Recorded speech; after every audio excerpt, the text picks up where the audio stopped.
ಕಳೆದ 3 ವರ್ಷದಿಂದ ಕಾಂಗ್ರೆಸ್ ಸರ್ಕಾರ ಬಂದಾಗಿಂದ ಯಾವುದೂ ನೋಟಿಫಿಕೇಶನ್ ಆಗಿಲ್ಲ. ಕನಿಷ್ಠ ಒಂದು 5,000 ವೇಕೆನ್ಸಿ ಫಿಲ್ ಆಗಿರ್ಬೋದು ಅಷ್ಟೇ. ಇದನ್ನು ನಾವು ಖಂಡಿಸಿ ಅಖಿಲ ಕರ್ನಾಟಕ ರಾಜ್ಯ ವಿದ್ಯಾರ್ಥಿ ಸಂಘಟನೆಯಿಂದ ರಾಜ್ಯಾದ್ಯಂತ ಪ್ರತಿಯೊಂದು ಹೋರಾಟನೂ ಪ್ರತಿಯೊಂದು ಜಿಲ್ಲೆಯಲ್ಲೂ ಹೋರಾಟ ಮಾಡಿದ್ವಿ.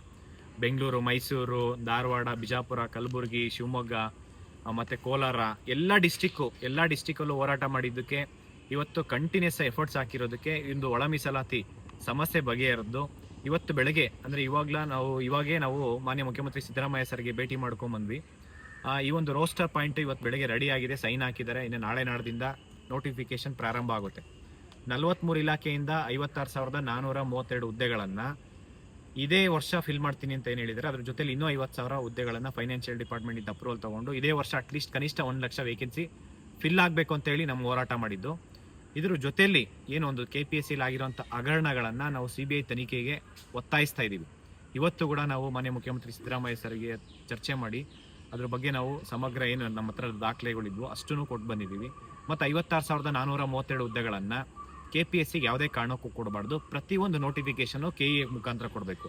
ಯಾಕೆ ಅಂತಂದರೆ ನಾವು ಆಲ್ರೆಡಿ ಈಗ KPSC ಕೊಟ್ಟಿದ್ದಂತಹ ಅಗ್ರಿಕಲ್ಚರ್ ಆಫೀಸರ್ ಮತ್ತು ಅಸಿಸ್ಟೆಂಟ್ ಅಗ್ರಿಕಲ್ಚರ್ ಆಫೀಸರ್ ನೋಟಿಫಿಕೇಶನ್ನ KPSCಯಿಂದ KE ಕೊಡಿಸಿದ್ದೀವಿ. ಅದೇ ರೀತಿ ಲ್ಯಾಂಡ್ ಸರ್ವೇರ್ ನೋಟಿಫಿಕೇಶನ್ ಕೊಡಿಸ್ಬೇಕಂತ ನಾವು ಓಡಾಡ್ತಾ ಇದ್ದೀವಿ. ಎಕ್ಸೈಸ್ ಡಿಪಾರ್ಟ್ಮೆಂಟಿಂದ ನೋಟಿಫಿಕೇಶನ್, ಸಬ್ ಇನ್ಸ್ಪೆಕ್ಟರ್ ಇರ್ಬೋದು, ಅದು ನೋಟಿಫಿಕೇಶನ್ಸು, ಪ್ರತಿಯೊಂದು ನೋಟಿಫಿಕೇಶನ್ಸು KPSCಯಿಂದ KE ಕೊಡಬೇಕು. ಯಾಕೆಂದರೆ ಒಂದು ಪ್ರಾಮಾಣಿಕವಾಗಿ ಓದಂಥ ಅಭ್ಯರ್ಥಿಗಳಿಗೆ ಅವರಿಗೆ ನ್ಯಾಯ ಕೊಡಿಸ್ಬೇಕಂತ ಹೇಳಿ ಹೋರಾಟ ಮಾಡ್ತಾ ಇರೋದು. ಈ ಹೋರಾಟಕ್ಕೆ ಪ್ರತಿಯೊಬ್ಬರು ಶ್ರಮ ಇದೆ. ಎಷ್ಟು ವಾಲಂಟಿಯರ್ಸ್ ಇರ್ಬೋದು ಅಷ್ಟು ಜನಕ್ಕೆ ಎಲ್ಲ ವಿದ್ಯಾರ್ಥಿಗಳ ಪರವಾಗಿ ಧನ್ಯವಾದ ತಿಳಿಸ್ತೀನಿ. ಮತ್ತು ಪೊಲೀಸ್ ಇಲಾಖೆ ಇರ್ಬೋದು, ಪ್ರತಿಯೊಂದು ಹಂತದಲ್ಲೂ ನಿಮಗೆ ಸಪೋರ್ಟ್ ಮಾಡಿದ್ದೀರಾ. ಮತ್ತು ಎಲ್ಲರೂ ಅಷ್ಟೇ, ಮತ್ತು BJP ಇರ್ಬೋದು, ಕಾಂಗ್ರೆಸ್ ಇರ್ಬೋದು, JDS ಇರ್ಬೋದು, ಪ್ರತಿಯೊಂದು ಪಕ್ಷದಿಂದ ವಾಲಂಟ್ರಿಯಾಗಿ ಎಲ್ಲರೂ ಸಪೋರ್ಟ್ ಮಾಡಿದ್ದೀರಾ. ಎಲ್ಲ ಲೀಡರ್ಸ್ ಇರ್ಬೋದು, ಇನ್ಕ್ಲೂಡಿಂಗ್ ಮಿನಿಸ್ಟರ್ಸ್ ಸರ್ ಕೂಡ ನಮಗೆ ಸಪೋರ್ಟ್ ಮಾಡಿದ್ದಾರೆ. ಫಾರ್ ಎಕ್ಸಾಂಪಲ್ ಹೇಳಿದ್ರೆ ಅಗ್ರಿಕಲ್ಚರ್ ಆಫೀಸರ್ ಮತ್ತು ಅಸಿಸ್ಟೆಂಟ್ ಅಗ್ರಿಕಲ್ಚರ್ ಆಫೀಸರು ಮಿನಿಸ್ಟರ್ಸ್ ಇರ್ಬೋದು, ಚೆಲುವರಾಯಸ್ವಾಮಿ ಸರ್ ಇರ್ಬೋದು. ಈ ಒಂದು ಎಲ್ಲದಕ್ಕೂ ನಮಗೆ ಸಪೋರ್ಟ್ ಮಾಡಿರೋಂಥದ್ದಕ್ಕೆ ಎಲ್ಲರಿಗೂ ಎಲ್ಲರ ಕಡೆಯಿಂದ ಧನ್ಯವಾದ ತಿಳಿಸ್ತಾ, ಮತ್ತು ಮಾನ್ಯ ಮುಖ್ಯಮಂತ್ರಿ ಸಿದ್ದರಾಮಯ್ಯ ಸರ್ಗೂ ಅಷ್ಟೇ ಎಲ್ಲ ವಿದ್ಯಾರ್ಥಿಗಳ ಪರವಾಗಿ ಧನ್ಯವಾದ ತಿಳಿಸ್ತೀವಿ. ವಿದ್ಯಾರ್ಥಿಗಳ ಪರವಾಗಿ ನಾವು ಧಾರವಾಡದಲ್ಲಿ 5 ವಿದ್ಯಾರ್ಥಿ ಕ್ಯಾಂಟೀನ್ ಕೇಳಿದ್ವಿ, ಅದ್ರ 4 ವಿದ್ಯಾರ್ಥಿ ಕ್ಯಾಂಟೀನ್ನ ಸ್ಯಾಂಕ್ಷನ್ ಮಾಡಿದ್ದಾರೆ. ಬೆಂಗಳೂರಲ್ಲಿ 2 ವಿದ್ಯಾರ್ಥಿ ಕ್ಯಾಂಟೀನ್ ಸ್ಯಾಂಕ್ಷನ್ ಮಾಡಿದ್ದಾರೆ. ಮತ್ತು ಡಿಜಿಟಲ್ ಲೈಬ್ರರಿ ನಾವು 5,000 ಜನ ಕುತ್ಕೊಂಡು ಕೇಳಿದ್ವಿ. ಬೆಂಗಳೂರಲ್ಲೊಂದು, ಧಾರವಾಡದಲ್ಲೊಂದು ಡಿಜಿಟಲ್ ಲೈಬ್ರರಿ ಸ್ಯಾಂಕ್ಷನ್ ಮಾಡಿದ್ದಾರೆ. ಒಂದು ಲೈಬ್ರರಿಗೆ, ಡಿಜಿಟಲ್ ಲೈಬ್ರರಿಗೆ 10 ಕೋಟಿ ಈ ಬಜೆಟಲ್ಲಿ ಅನೌನ್ಸ್ ಮಾಡಿದ್ದಾರೆ. ಹಾಗಾಗಿ ವಿದ್ಯಾರ್ಥಿಗಳ ಪರವಾಗಿ ನಾವು ಈವನ್ ಮಾನ್ಯ ಮುಖ್ಯಮಂತ್ರಿ ಸಿದ್ದರಾಮಯ್ಯ ಸರ್ಗೆ ಹೋಗಿ ಏಜ್ ರಿಲ್ಯಾಕ್ಸೇಷನ್ ಸುಮಾರು 5 ವರ್ಷ, ಮೊದಲು ಬರೀ 2 ವರ್ಷ ಅಷ್ಟೇ ಏಜ್ ರಿಲ್ಯಾಕ್ಸೇಷನ್ ಇತ್ತು, 5 ವರ್ಷ ಏಜ್ ರಿಲ್ಯಾಕ್ಸೇಷನ್ ಕೊಡಿಸಿದ್ದೀವಿ. ಅದಕ್ಕೆ ಎಲ್ಲದಕ್ಕೂ ಮಾನ್ಯ ಮುಖ್ಯಮಂತ್ರಿ ಸಿದ್ದರಾಮಯ್ಯ ಸರ್ ಸ್ಪಂದಿಸಿದ್ದಾರೆ. ಎಲ್ಲ ವಿದ್ಯಾರ್ಥಿಗಳ ಪರವಾಗಿ ಅವರಿಗೆ ಧನ್ಯವಾದ ಹೇಳ್ತೀವಿ. ಮತ್ತು ಮುಂದಿನ ದಿನಗಳಲ್ಲಿ ಯಾವುದೇ ವಿದ್ಯಾರ್ಥಿಗಳಿಗೆ ಅನ್ಯಾಯ ಆಗದಿರ, ಮಧ್ಯವರ್ತಿಗಳು ಯಾರಿದ್ದಾರೆ, ಈ ಭ್ರಷ್ಟಾಚಾರದಲ್ಲಿ ಯಾರು ಮುಳುಗಿದ್ದಾರೆ, ಅದು ಎಲ್ಲೇ ಕಂಡು ಬಂದ್ರೂ ನಮಗೆ ಅದನ್ನು ಮಾಹಿತಿ ತಿಳಿಸಿ ಅವ್ರ ಮೇಲೆ ಸೀರಿಯಸ್ ಕ್ರಮ ತಗೊಳ್ಳೋ ಥರ ನಾವು ಹೋರಾಟ ಮಾಡ್ತೀವಿ. ಯಾವುದೇ ಕಾರಣಕ್ಕೂ ಈ ಒಂದು ಭ್ರಷ್ಟ ವ್ಯವಸ್ಥೆಯಲ್ಲಿ ಭ್ರಷ್ಟಾಚಾರದ ಮುಖಾಂತರ ಯಾವ ವಿದ್ಯಾರ್ಥಿಗಳು, ಈ ಒಂದು ಮಧ್ಯವರ್ತಿಗಳಾಗಿರ್ಬೋದು, ಮಿನಿಸ್ಟರ್ಸ್ ಇರ್ಬೋದು, KPSCಲಿರೋ ಮೆಂಬರ್ಸ್ ಇರ್ಬೋದು, ಅಧಿಕಾರಿಗಳನ್ನಿರ್ಬೋದು, ಮೀಟ್ ಮಾಡಿ ನೀವು ಕೈಯಿಂದ ದುಡ್ಡು ಕಳ್ಕೊಬೇಡಿ. ನಾನೇ ಎಷ್ಟೋ ಜನಕ್ಕೆ ಲಕ್ಷಾಂತರ ರೂಪಾಯಿ ದುಡ್ಡು ಕಳ್ಕೊಂಡಿದ್ದೀರ.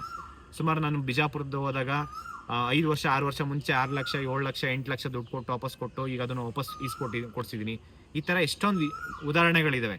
ಮತ್ತು ಅವ್ರ ಮೇಲೆಲ್ಲ ಸೀರಿಯಸ್ ಕ್ರಮ ತಗೊಳೋಕೆ ಕೂಡ ನಾವು ಪೊಲೀಸ್ ಇಲಾಖೆಗೆ, ಕಮಿಷನರ್ ಸರ್ಗೆ, ಅವ್ರಿಗೆಲ್ಲರಿಗೂ ನಾವು ಮನವಿ ಕೊಟ್ಟು, ಲೆಟ್ರ್ ಕೊಟ್ಟು ಅವ್ರ ಮೇಲೆ ಸೀರಿಯಸ್ ಕ್ರಮ ಆಗ್ತಾಯಿದೆ. ಈ ಥರ ಯಾರೂ ಅಷ್ಟೇ ದುಡ್ಡು ಕೊಟ್ಟು ಆ ದುಡ್ಡಲ್ಲಿ ಮತ್ತೆ ಲೆಟ್ರ್ ಬರೀತೀರಾ, ಅಂದರೆ ದುಡ್ಡು ಕಳ್ಕೊಂಡಿದ್ದೀವಿ ಅಂತೇಳಿ ಯಾವುದೋ ಫೇಕ್ ಅಡ್ರೆಸ್ ಕೊಡ್ತೀರಾ, 20 ಲಕ್ಷ 50 ಲಕ್ಷ ಈ ಥರ ದುಡ್ಡು ಕೊಟ್ಟು ಕಳ್ಕೊಂಡಿದ್ದೀರಾ. ಮತ್ತು ಈವನ್ ನೀವು ಒರಿಜಿನಲ್ ಮಾರ್ಕ್ಸ್ ಕಾರ್ಡ್ ಕೊಡ್ದಿರಾ ಯಾವ ಮಧ್ಯವರ್ತಿಗಳು ನಿಮಗೆ ಜಾಬ್ ಕೊಡಿಸ್ತೀನಿ ಅಂತ ಹೇಳಲ್ಲ. ಈ ಕಡೆ ದುಡ್ಡು ಹೋಗುತ್ತೆ, ನೀವು ಮತ್ತೆ ಒರಿಜಿನಲ್ ಸರ್ಟಿಫಿಕೇಟ್ ಇಸ್ಕೊಬೇಕಂತಂದರೆ ಮತ್ತೆ ನಿಮಗೆ ದುಡ್ಡು ಡಿಮ್ಯಾಂಡ್ ಮಾಡ್ತಾರೆ. ನೀವು ಪೊಲೀಸ್ ಸ್ಟೇಷನ್ಗೆ ಹೋದ್ರೂ ಅಷ್ಟೇ, ಅಲ್ಲೂ ನಿಮಗೆ ಅಷ್ಟು ಈಸಿಯಾಗಿ ನಿಮಗೆ ಮಾರ್ಕ್ಸ್ ಕಾರ್ಡ್ ವಾಪಸ್ ಸಿಗಲ್ಲ. ಪ್ರತಿಯೊಬ್ಬರೂ ಅವೇರ್ನೆಸ್ ಇರಲಿ, ಎಲ್ಲರೂ ಸೀರಿಯಸ್ಸಾಗಿ ಓದ್ಕೊಳ್ಳಿ. ಮತ್ತು ನಾವು ಹೋರಾಟ ಅಂತ ಅಂದಾಗ ಎಲ್ಲರೂ ಸಪೋರ್ಟ್ ಮಾಡಿ. ವಿದ್ಯಾರ್ಥಿಗಳ ಪರವಾಗಿ ಯಾರೇ ಹೋರಾಟ ಮಾಡಲಿ ಎಲ್ರಿಗೂ ಸಪೋರ್ಟ್ ಮಾಡಿ, ಇರ್ರೆಸ್ಪೆಕ್ಟಿವ್ ಆಫ್ ಯಾವುದೇ ಪೊಲಿಟಿಕಲ್ ಪಾರ್ಟಿ ಇರ್ಬೋದು, ಯಾವುದೇ ಸಂಘಟನೆ ಇರ್ಬೋದು. ಯಾರೇ ವಿದ್ಯಾರ್ಥಿಗಳ ಪರವಾಗಿ ಹೋರಾಟ ಮಾಡ್ತಾ ಇದ್ದಾರೆ ಅಂತಂದರೆ ಅವರಿಗೆ ಎಲ್ಲರೂ ಬೆಂಬಲವಾಗಿ ನಿಂತ್ಕೊಳ್ಳಿ.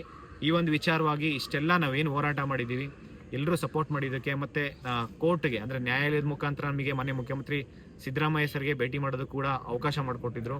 ಎಲ್ಲ ವಿದ್ಯಾರ್ಥಿಗಳ ಪರವಾಗಿ ನ್ಯಾಯಾಲಯಕ್ಕೆ ನಾವು ಕೃತಜ್ಞತೆಗಳನ್ನು ಸಲ್ಲಿಸ್ತೀವಿ, ಧನ್ಯವಾದ ತಿಳಿಸ್ತೀವಿ. ಯಾಕೆಂದರೆ ಆ ವಿಚಾರವಾಗಿ ಎಷ್ಟೊಂದು ಸಮಸ್ಯೆಗಳ ಬಗೆಹರಿದು ನಮಗೆ ಹೋರಾಟಕ್ಕೆ ಪರ್ಮಿಷನ್ಸ್ ಕೊಡಲಿಲ್ಲ ಅಂತಂದಾಗೂ ನಾವು ಕೋರ್ಟ್ ಮುಖಾಂತರ ಪರ್ಮಿಷನ್ಸ್ ತೊಗೊಂಬಂದು ಹೋರಾಟ ಮಾಡಿದ್ವಿ.